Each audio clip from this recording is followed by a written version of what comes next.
ગુજરાત એક્સપ્રેસમાં હવે આગળ વધીએ। કચ્છમાં નવા કોરોના સ્ટ્રેનની એન્ટ્રી થઈ ગઈ છે। લંડનથી માંડવી આવેલ યુવકનો કોરોના રિપોર્ટ પોઝિટિવ આવ્યો છે અને સંપર્કમાં આવેલા 10 લોકોને ક્વોરન્ટાઇન કરવામાં આવ્યા છે। બ્રિટનથી આવેલ દંપતી પણ કોરોના સંક્રમિત થયું છે। જોકે દંપતીના રિપોર્ટમાં નવા સ્ટ્રેનના લક્ષણ નથી જણાયા।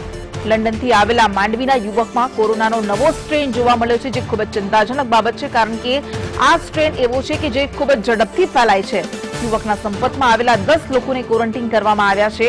હાલ યુવક પણ ક્વોરન્ટાઇન હેઠળ અને તેની તબિયત સ્થિર છે। તો બ્રિટનથી આવેલો દંપતી પણ કોરોના પોઝિટિવ થયું છે, જોકે તેના રિપોર્ટમાં કોરોનાના નવા સ્ટ્રેન નહીં હોવાનું સ્પષ્ટ થયું છે।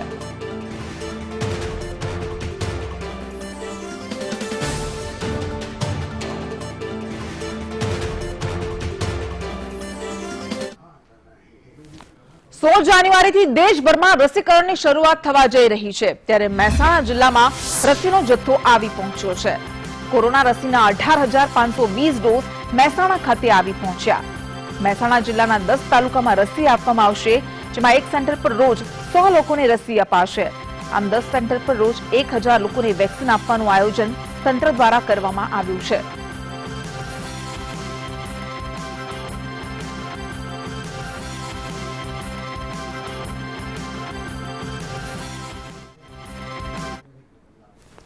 રાજ્યના મોટાભાગના જિલ્લાઓમાં કોરોનાની વેક્સિનનો જથ્થો પહોંચી ગયો છે, ત્યારે સાબરકાંઠા જિલ્લામાં પણ વેક્સિનનો જથ્થો આવી પહોંચ્યો। વેક્સિનના અંદાજિત 16,000 ડોઝ હિંમતનગર ખાતે આવી પહોંચ્યા। જિલ્લા કલેક્ટર, આરોગ્ય અધિકારી, આરએમઓ સહિતના અધિકારીઓ પણ વેક્સિન સેન્ટર પર પહોંચ્યા હતા અને વેક્સિન વાનને કુમકુમનું તિલક કરીને વધાવવામાં આવી। જિલ્લામાં કુલ 9 સેન્ટર પર રસી આપવામાં આવશે, જેમાં દરેક સેન્ટર પર એક દિવસમાં 100 વ્યક્તિને રસી અપાશે।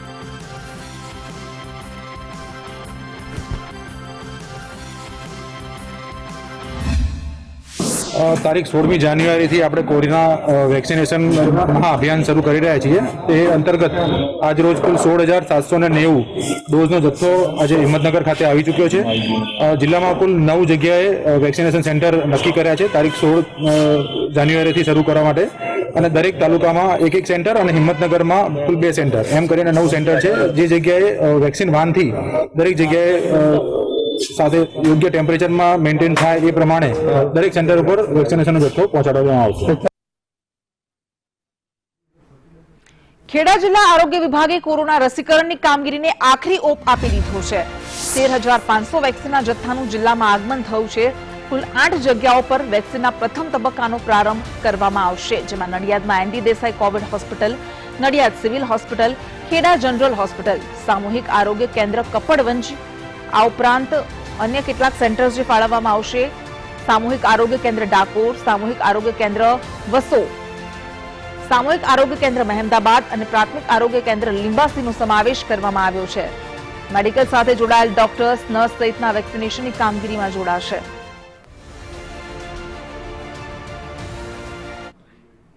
કોરોના મહામારી વચ્ચે વલસાડમાં યોજાયેલી ભાજપની રેલીમાં નિયમોના લીરે લીરા ઉડતા જોવા મળ્યા। સ્વામી વિવેકાનંદ જયંતિને અનુલક્ષીને વલસાડમાં ભાજપ દ્વારા રેલીનું આયોજન કરાયું હતું અને આ રેલીમાં કોવિડ ગાઈડલાઈનના ધજાગરા ઉડ્યા। વલસાડ તાલુકાના ધારાસભ્યની અધ્યક્ષતામાં આ રેલી યોજવામાં આવી હતી। રેલીમાં કાર્યકર્તાઓ માસ્ક વગર જોવા મળ્યા। કોરોના મહામારી વચ્ચે આવી બેદરકારી ભારે પડી શકે છે। તો જૂનાગઢના કેશોદમાં બાળકોના આરોગ્ય સાથે ચેડા કરવામાં આવ્યા। જૂનાગઢના કેશોદની જીનિયસ ઇન્ટરનેશનલ સ્કૂલની બેદરકારી સામે આવી અને આ સમગ્ર મામલે ડીઈઓએ તપાસના આદેશ આપ્યા છે। સંદેશ ન્યૂઝના અહેવાલ બાદ ડીઈઓ દ્વારા આદેશ આપવામાં આવ્યા અને તપાસ બાદ 2 દિવસમાં રિપોર્ટ રજૂ કરવાની સૂચના આપવામાં આવી છે। ધોરણ 5 થી 7ના વિદ્યાર્થીઓને સ્કૂલમાં બોલાવ્યા હતા। બરાબર છે, પણ દાખલા તરીકે બાળકનું શિક્ષણ પણ મહત્વનું છે। દાખલા સરકારે 10મા વર્ગ પર મંજૂરી આપી જ છે, અને હા, જો કોઈ પાલન ન કરતા હોય એસઓપીનું તો બરાબર છે, અને આ બાળકોને અઠવાડિયા પૂરતા જ બોલાવવાના છે। જેનો કોર્સ પાછળનો જે ટેસ્ટ લેવાની એમાં લોકો લખી નથી શીખ્યા, તો એનું ગાઈડન્સ પૂરતા બોલાવ્યા છે અને અઠવાડિયા પહેલા શનિવાર બંધ કરી દેવાના છે। આજે 6 દિવસ હાલ આમાં કંઈ કોરોના જેવું થશે તો જવાબદારી કોની રહેશે? એમાં પેરેન્ટની અમે મંજૂરી લીધેલી છે, બરાબર, અને પેરેન્ટ અહીંયા મૂકી જાય, એ લઈ જઈએ, અને 8 જ બાળકો છે। ભરૂચ જિલ્લાના વાગરા તાલુકાના લીંબડી અને અંભેલ અને પખાજન ગામે રૂપિયા 500 કરોડનું જમીન કૌભાંડ થયાનો આરોપ ભરૂચ ખેડૂત હિત રક્ષક દળે લગાવ્યો છે. ખેડૂત હિત રક્ષક દળ દ્વારા યોજાયેલી બેઠકમાં કન્વીનર યાકુબ ગુરુજીએ આક્ષેપ કરતા જણાવ્યું કે વાગરા તાલુકાના 3 ગામમાં ખાનગી કંપની દ્વારા બોગસ ખેડૂતો ઉભા કરીને રૂપિયા 500 કરોડનું કૌભાંડ કરવામાં આવ્યું છે, જેમાં મૃત્યુ પામેલા ખેડૂતોને પણ જીવિત બતાવીને કેટલીક જમીનોને જીઆઈડીસી દ્વારા સંપાદિત કરાય છે, જે બાબતે ખેડૂત હિતરક્ષક દળ દ્વારા ગુજરાત તકેદારી આયોગમાં પુરાવા સાથે ફરિયાદ કરવામાં આવી. લાભાર્થીઓને પેલા જે સરકારના વહાલા લોકોએ જે આયોજનબદ્ધ રીતે આ કામ કર્યું છે એમના ખાતામાં પૈસા જીઆઈડીસી દ્વારા ટ્રાન્સફર કરી આપવામાં આવ્યા. એક મૃત્યુ પામેલ આદિવાસી ભાઈની જમીનનો એનો મૃત્યુના અઠવાડિયા પછી દસ્તાવેજ કરવામાં આવ્યો. આવી તમામ બાબતો સામે આવતા આમાં ભ્રષ્ટાચાર થયો જ છે એનું સ્પષ્ટ અમને દેખાતા નજરે પડતા અમે 30/12/2021માં તકેદારી ગુજરાત રાજ્ય તકેદારી આયોગમાં એક ફરિયાદ દાખલ કરી છે. 19 પાનાની અમારી ફરિયાદ છે. મોરબીના હળવદ ટીકરમાં ખાણ ખનીજ વિભાગે રેડ પાડી, જેમાં ટીકરની બ્રાહ્મણી નદીમાં ગેરકાયદેસર ખનીજ ચોરી થતી હોવાનું સામે આવ્યું. ખાણ ખનીજ વિભાગે 50 ટન રેતી સહિત કુલ રૂપિયા 3,56,920 નો મુદ્દામાલ જપ્ત કર્યો છે. સાથે જ એક અજાણ્યા સ્વિફ્ટ કાર ચાલક પર ફરજ રૂકાવટનો ગુનો હળવદ પોલીસે દાખલ કર્યો છે.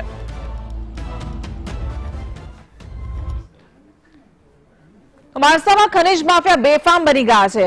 ખાણ ખનીજ વિભાગની ટીમની 2 ગાડી પર ખનીજ માફિયાઓએ હુમલો કર્યો. ખડાદ ગામની સાબરમતી નદી નજીકની આ ઘટના. આ હુમલામાં 2 લોકો ઈજાગ્રસ્ત થયા છે. દમણ નગરપાલિકાના માજી પ્રમુખની દાદાગીરી સામે આવી છે, જેમાં ગેરકાયદેસર બાંધકામ મુદ્દે નોટિસ આપવા ગયેલી પાલિકાની ટીમને માજી પ્રમુખ મનોજ નાયકે ધમકાવ્યા અને એટલું જ નહીં, નોટિસ સ્વીકારવાનો પણ ઇનકાર કરી દીધો.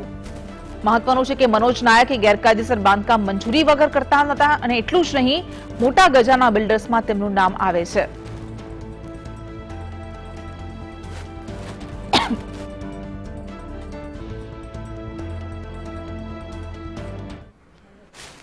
નવસારી કોંગ્રેસમાં ગાબડું પડ્યું છે. નવસારી જિલ્લાના ગ્રામ્ય વિસ્તારોમાં રાજકીય પલટો આવ્યો છે.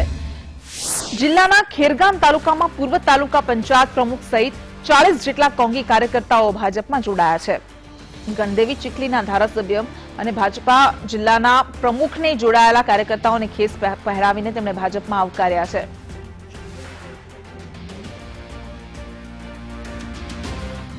સતત આ વિભાગમાં કોંગ્રેસ પાર્ટીમાં રહીને ચૂંટાઈ આવ્યો હતો, પરંતુ કોંગ્રેસમાં જે કાર્યકર્તાઓ અને જે સંગઠનના જે બધા મિત્રો છે એ લોકોમાં કશું કરુણતા રહી નથી.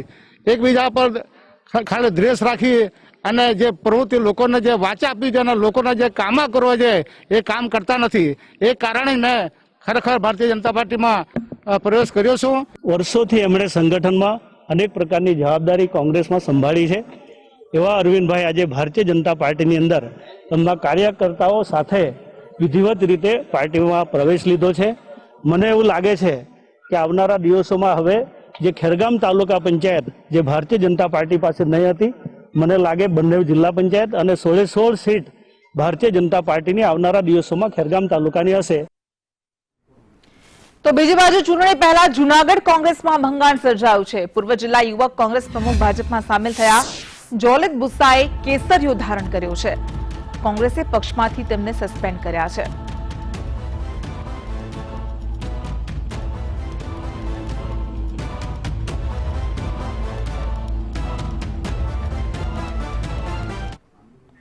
રાજકોટ અને ભાવનગર હાઈવે પર ચક્કાજામ કરવામાં આવ્યો. બોટાદના માંડવા નજીક એક યુવકની લાશ મળી આવી હતી, જે બાદ મૃતક યુવકના પરિજનોએ હત્યા થઈ હોવાના આરોપ સાથે ચક્કાજામ કર્યો.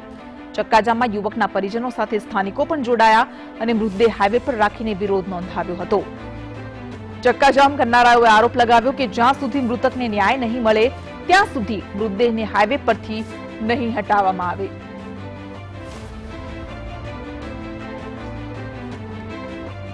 ગુજરાત એક્સપ્રેસમાં આગળ વધીએ. અરવલ્લી જિલ્લાના મેઘરજ તાલુકા પંચાયતમાં સરપંચોએ વિરોધ નોંધાવ્યો. તાલીમમાં સરપંચોએ ગેરહાજર રહીને વિરોધ નોંધાવ્યો.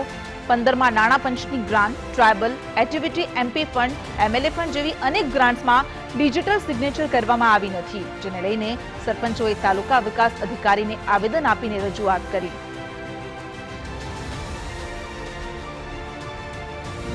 આજે સરપંચો બધા જણાવ્યું કે સરકારશ્રીની ઘણી બધી યોજનાઓ ચાલે છે અને દરેક યોજનામાં કેમ ડિજિટલ સિગ્નેચર લાગુ નથી કરી.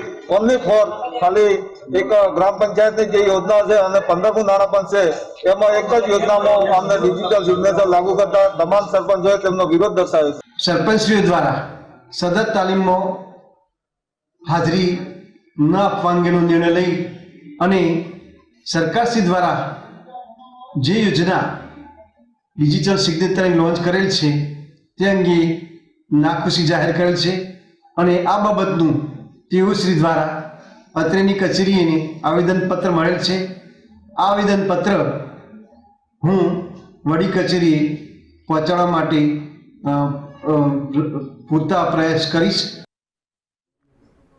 બોટાદના રાણપુર શહેરમાં લોકો પતંગની ખરીદીમાં વ્યસ્ત બન્યા. ન તો રહ્યું આ લોકોને કોરોનાનું ભાન, ન જોવા મળ્યું સોશિયલ ડિસ્ટન્સનું પાળ. ઘણા લોકો તો માસ્ક વિના પણ જોવા મળ્યા. રાણપુર શહેરની મેઇન બજારમાં ઠેર ઠેર લોકોના જમાવડા જોવા મળ્યા. કોવિડની ગાઈડલાઈન અને સરકારના જાહેરનામાનું સરેઆમ ઉલ્લંઘન કરતા લોકો નજરે પડ્યા.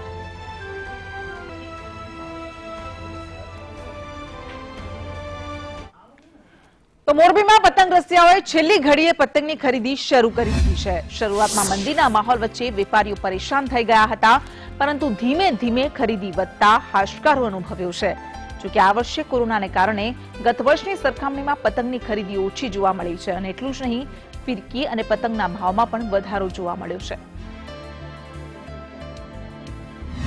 ગઈ સાલ કરતા આ વર્ષે 25% ગરાગીમાં ઘટાડો છે. ભાવ વધારો આ વખતે 40% ભાવ વધારો છે.